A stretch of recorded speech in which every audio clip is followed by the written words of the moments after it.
കൂട്ടുകാർക്ക് നല്ലൊരു രാത്രി ആശംസിച്ചാണ് മാമ്പഴത്തിന്റെ പുതിയ വീഡിയോയിലേക്ക് സ്വാഗതം. ആദ്യമായിട്ട് കാണുന്നവരാണെങ്കിൽ ചാനൽ ഇഷ്ടപ്പെട്ട ഒന്ന് സബ്സ്ക്രൈബ് ചെയ്യാൻ മറക്കരുതേ. അതോടൊപ്പം തന്നെ കണ്ടുകൊണ്ടിരിക്കുന്ന എല്ലാവരുടെ സപ്പോർട്ടിലേക്കും തുടർന്നും പ്രതീക്ഷിച്ചുകൊണ്ട് നമുക്ക് നേരെ ഗൗരിയുടെ ശങ്കറിന്റെ നാളത്തെ ഒരു അടിപൊളി പ്രൊമോ വിശേഷത്തിലേക്ക് അങ്ങോട്ട് പോയാലോ. നാളത്തെ പ്രൊമോ വിശേഷത്തിൽ കാണിച്ചിരിക്കുന്ന മഹാദേവന്റെ തങ്കച്ചിയുടെ മനസ്സിലുള്ള ആ ഗൂഢതന്ത്രങ്ങളൊക്കെ പുറത്തു വരുവാണ്. ഗംഗയെ വീടിന്റെ മരുമകളാക്കാനായിട്ട് അവർ തീരുമാനിക്കുകയാണ്. അതിന്റെ വിശേഷങ്ങളും അതോടൊപ്പം തന്നെ ഗൗരി ശങ്കറും ഗംഗയുടെ പേരിൽ വഴക്കൊക്കെ ഉണ്ടാക്കുന്നുണ്ട്. അപ്പൊ ഗൗരിക്ക് സഹിക്കുന്നില്ല ഗംഗ വീട്ടിൽ വന്ന് നിൽക്കുന്നു നോക്കും. അത് മാത്രമല്ല ശങ്കർ കൂടുതൽ അടുപ്പം ഗംഗയോട് കാണിക്കുന്നതൊക്കെ. അപ്പൊ അതിന്റെ പേരിൽ വഴക്കൊക്കെ ഉണ്ടാകുന്നുണ്ട്. ആ വിശേഷങ്ങളൊക്കെയാണ് നമ്മൾ നാളെ കാണാൻ പോകുന്നത്. ഇന്ന് തന്നെ നമ്മൾ കണ്ടു ഗംഗയോട് കൂടുതൽ അടുക്കുന്നുണ്ടെങ്കിൽ ഗൗരിക്ക് വല്ലാത്തൊരു സങ്കടമായിരുന്നു. ഗൗരിയാണെങ്കിൽ മുറിയിലേക്ക് പോയി സങ്കടപ്പെട്ടിരിക്കുന്ന സമയത്ത് ശങ്കർ മുറിയിലേക്ക് കയറി വരുന്നേ. ശങ്കർ എന്ത് പറ്റി ഗൗരി, നീ എന്താ വല്ലാതിരിക്കണേ? അല്ല, അവൾ ലൈവ് പ്രോഗ്രാം നടത്തിക്കൊണ്ടിരിക്കുന്ന സമയത്ത് ഗംഗ നിന്നോട് അഭിപ്രായം ചോദിച്ചിട്ട് നീ ഒന്നും ഒരു അഭിപ്രായം പറയാതെ എന്തോ പണിയുണ്ടെന്ന് പറഞ്ഞിട്ട് പോന്നിട്ട് നീ എന്താ മുറി വന്ന് ഒറ്റയ്ക്ക് ഇരിക്കണമെന്ന് ചോദിക്കുക. ഇത് കേട്ടതും ഗൗരിക്ക് നല്ല ദേഷ്യം വന്നു. ഗൗരി ഒന്നും മിണ്ടായിരിക്കുക. എനിക്ക് മനസ്സിലായി, ഇതെന്റെ പേരാണ് അസൂയ.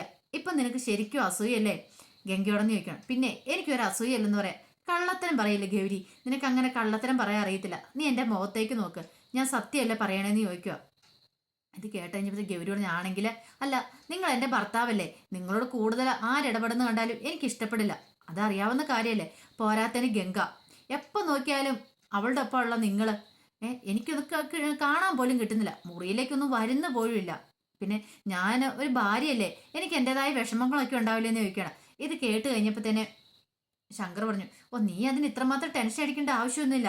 ഞാൻ അവളായിട്ട് യാതൊരു ബന്ധവുമില്ല. കുട്ടിക്കാലത്ത് ഞങ്ങൾ അതുപോലെ കളിച്ചു വളർന്നല്ലേ. അപ്പൊ അതുകൊണ്ട് ആ ഒരു സ്വാതന്ത്ര്യത്തോടു കൂടിയാ അവൾ എൻ്റെ അടുത്ത് പെരുമാറുന്നേ. അതിൻ്റെ അപ്പുറത്തേക്കൊന്നും ഇല്ലാന്ന് പറയാം. അതൊക്കെ വെറുതെ കള്ളത്തരം പറയുന്ന.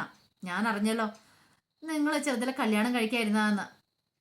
നേരത്തെ ഈ വീട്ടിലെല്ലാവർക്കും അച്ഛനും അമ്മയ്ക്കും ഭയങ്കര താല്പര്യമായിരുന്നു ഗംഗനെ ഇങ്ങോട്ട് കൊണ്ടുവരാനായിട്ട്, വിവാഹം കഴിച്ച് ശങ്കർ കൊണ്ടുവരാനായിട്ട്. അതൊക്കെ ഞാൻ അറിഞ്ഞെന്ന് പറയണം. അല്ല, നിന്നോടാരാ ഇതൊക്കെ പറഞ്ഞേ? അതൊക്കെ ഞാൻ അറിഞ്ഞു. ഇനി അറിഞ്ഞ കാര്യത്തെക്കുറിച്ചൊന്നും കൂടുതൽ എന്നോട് ചോദിക്കണ്ടെന്ന് പറയാം. അല്ലെങ്കിലും എനിക്കറിയാം നിങ്ങൾ വടക്കനാഥന്റെ കടത്ത് ഭക്തനാണല്ലോ. ഇപ്പൊ എനിക്ക് കാര്യങ്ങളൊക്കെ മനസ്സിലായെന്നറിയാം. അല്ല, എന്ത് മനസ്സിലായി? അപ്പൊ ആ സമയത്ത് ഒരു ശിവന്റെയും പാർവതിയുടെ ഫോട്ടോ അവിടെ ഇരിക്കുന്നുണ്ടായിരുന്നു.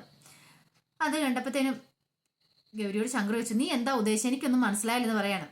നിങ്ങൾ ആ ഫോട്ടോ കണ്ടല്ലോ, അതിന്റെ അടുത്തിരിക്കുന്ന പാർവതി ദേവിയാ ശിവന്റെ അരികെ ഇരിക്കുന്നത്. പക്ഷെ ശിവന്റെ തലയിലാണ് ഗംഗ ഇരിക്കുന്നത്. അപ്പൊ അടുത്തിരിക്കുന്ന ആരാ? പാർവതി ദേവി. പാർവതി ദേവി കഴിഞ്ഞിട്ടേ ഉള്ളൂ ഗംഗയ്ക്ക് ഒരു സ്ഥാനം എന്ന് പറയാണ്. അല്ല, ഇപ്പൊ ഇത് പറഞ്ഞതിന്റെ ഉദ്ദേശം എന്നാ? അല്ലേ, നിങ്ങളുടെ ഭാര്യയല്ലേ ഞാന്.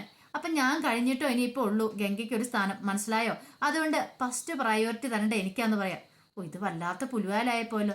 ഞാൻ പറഞ്ഞല്ലോ എനിക്ക് അവളോട് വേറൊന്നുമില്ല, വെറും ഫ്രണ്ട്ഷിപ്പ് മാത്രമേ ഉള്ളൂ. പക്ഷേ എനിക്കിതങ്ങോട്ട് വിശ്വസിക്കാൻ പറ്റുന്നില്ല. നിങ്ങൾക്ക് അങ്ങോട്ടില്ലേലും അവൾക്ക് ഇങ്ങോട്ടുണ്ടെന്ന് തോന്നേ. അവളുടെ ആ അളിഞ്ഞുകയറ്റം കാണുമ്പോൾ എനിക്കിങ്ങ് ദേഷ്യം വരുന്നുണ്ട്. പിന്നെ ഞാൻ കടിച്ചു പിടിച്ച് നിൽക്കുന്നതാന്ന് പറയാണ്. ഇത് കേട്ടപ്പോഴത്തേനും ശങ്കർ ചിരിക്കുവാണ്. പിന്നീട് ഗൗരിയും ശങ്കറും തമ്മിൽ ഒരു പന്തയമൊക്കെ വെക്കുന്നുണ്ട്. അതിന്റെ വിശേഷങ്ങളും അതോടൊപ്പം തന്നെ ശേഖരനാണെങ്കിൽ ഗംഗ വന്നേ പിന്നെ ആകെപ്പാടെ ഒരു ഭയങ്കര സന്തോഷമാണ് ഗംഗനെ കണ്ടേ പിന്നെ. അങ്ങനെയാണല്ലോ ശേഖരന്. എവിടെ സൗന്ദര്യമുള്ള ഏത് പെണ്ണിനെ കണ്ടാലും അപ്പൊ ആ പുറകെ പോകുന്നൊരു സ്വഭാവമാണ് ശേഖരന്. കമല ഉള്ളപ്പോൾ തന്നെ വേറെ പെണ്ണുങ്ങളെ വീട്ടിലേക്ക് വിളിച്ച് വരുത്തിയവനാ ശേഖരൻ. പിന്നീട് ഗംഗ കുളിയെല്ലാം കഴിഞ്ഞ് മുറിയിൽ വന്നിട്ട് ഒരു ലൈവ് പോയിക്കൊണ്ടിരിക്കുമായിരുന്നു. വ്ലോഗ് ചെയ്തുകൊണ്ടിരിക്കുന്ന സമയത്ത് ശേഖർ അങ്ങോട്ട് കയറി വരുന്നേ. ശേഖർ അങ്ങോട്ട് വന്നു കഴിയുമ്പോഴത്തേനും ഗംഗയെ കണ്ടപ്പോഴത്തേനും ശേഖരനെ അങ്ങോട്ട് പിടിച്ചിരിക്കാൻ പറ്റില്ല. പെട്ടെന്ന് വന്നിട്ട് ചോദിച്ചു, അല്ല മോളെ, നീ തിരക്കാണ് നിൽക്കണം. അല്ല, എന്നാ ശേഖരട്ടെ പറഞ്ഞോണ്ട് ലൈവ് അങ്ങോട്ട് കട്ട് ചെയ്യണം. അല്ല, ഇങ്ങനെയൊക്കെ നടന്നാൽ മതിയോ? കല്യാണമൊക്കെ കഴിക്കേണ്ടതെന്ന് ചോദിക്കണം. ഇത്ര നല്ല ചെറിയ പ്രായമല്ലേന്ന് ചോദിക്കണം. കല്യാണത്തെക്കുറിച്ച് ഞാൻ ചിന്തിച്ചിട്ടില്ല ശേഖരേട്ടെന്ന് പറയണേ. അതൊക്കെ ഇപ്പൊ പറയും, പക്ഷെ ഇങ്ങനെയൊന്നും നടന്നാൽ പോരാ. നല്ലൊരു ജീവിതമൊക്കെ വേണം മോൾക്ക്. ഇപ്പൊ ഈ വ്ളോഗെന്നും പറഞ്ഞിട്ട് എത്ര കാലം എന്ന് വെച്ചാൽ ഇങ്ങനെ കഴിയണേ. നമുക്കൊരു ജീവിതമുള്ളൂ, അത് നമുക്ക് ആസ്വദിക്കാനുള്ളതെന്ന് പറയാണ്. ശേഖരന്റെ നോട്ടം മട്ടം ഭാവമൊക്കെ ഗംഗയ്ക്ക് അത്ര പിടിച്ചില്ല. ഗംഗ അവിടെ കുറെ കാലം നിന്ന് വളർന്നതല്ലേ.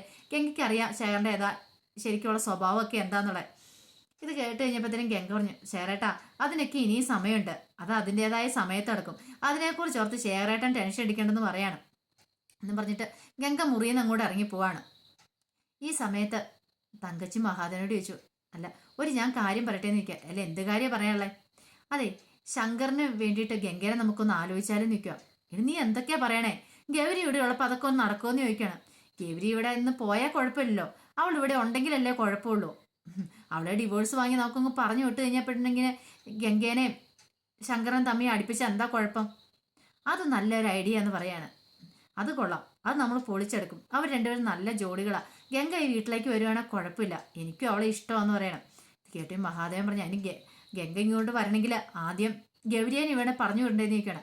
അതിനുള്ള തന്ത്രങ്ങൾ എന്തായാലും നമ്മൾ ചെയ്യണം. എത്രയും പെട്ടെന്ന് ഗൗരി ഈ വീട്ടിൽ നിന്ന് പോകണം. അതിന് ഏറ്റവും നല്ല മാർഗം എന്ന് പറഞ്ഞിട്ടുണ്ടെങ്കിൽ ഗംഗയാണ്. ഗംഗയും ശങ്കറും തമ്മിൽ അടുപ്പത്തിലാന്ന് ഗൗരി അറിയണം. എങ്കിൽ മാത്രമേ ഗൗരി ഈ വീട്ടിൽ നിന്ന് പോകുള്ളൂ. അതിനെന്തെങ്കിലും ഒരു വഴി കണ്ടെത്തണമെന്ന് പറയാം.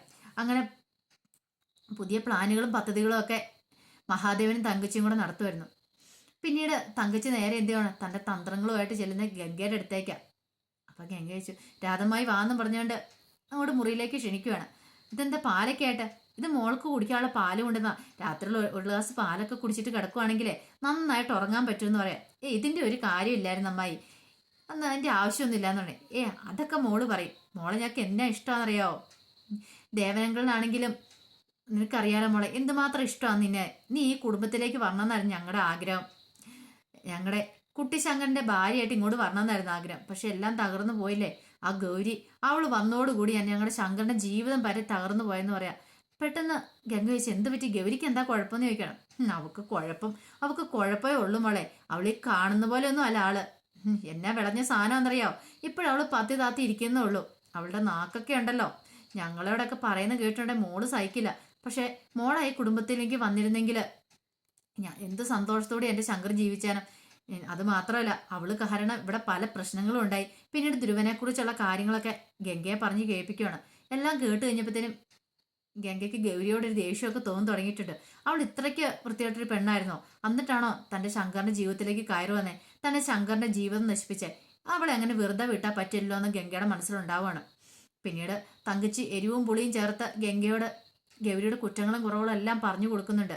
എല്ലാം കേട്ട് കഴിഞ്ഞപ്പോഴത്തേനും കുറേയൊക്കെ പറഞ്ഞത് കേട്ട് കഴിഞ്ഞപ്പോഴത്തേനും അവൾ ഗംഗയ്ക്കും തോന്നി, ഒരുപക്ഷെ രാധമ്മായി എന്തിനാ കള്ളം പറയുന്നത്? സ്വന്തം മരുമോളെ കുറിച്ച് ഇത്രയും പറയേണ്ട ആവശ്യമില്ല. അപ്പം അമ്മായി പറഞ്ഞ കാര്യങ്ങളൊക്കെ ശരി തന്നെയായിരിക്കും. ശങ്കറിന്റെ ജീവിതം അവൾ നശിപ്പിച്ചുകൊണ്ടിരിക്കുമായിരിക്കും. അതൊരു കാരണവശാലും പാടില്ല. ശങ്കറിനെ എങ്ങനെയും രക്ഷിച്ചേ പറ്റുള്ളൂ എന്ന് ഗംഗ തീരുമാനിക്കുകയാണ്. അപ്പം അതിൻ്റെ വിശേഷങ്ങളൊക്കെയാണ് നാളെ നമ്മൾ കാണാൻ പോകുന്നത്. ആ വിശേഷങ്ങൾക്കായി നമുക്ക് എല്ലാവർക്കും കാത്തിരിക്കാം കേട്ടോ. ഒരിക്കൽ കൂടി എല്ലാവർക്കും നല്ലൊരു രാത്രി ആശംസിച്ചുകൊണ്ട് നിർത്തുന്നു. നന്ദി.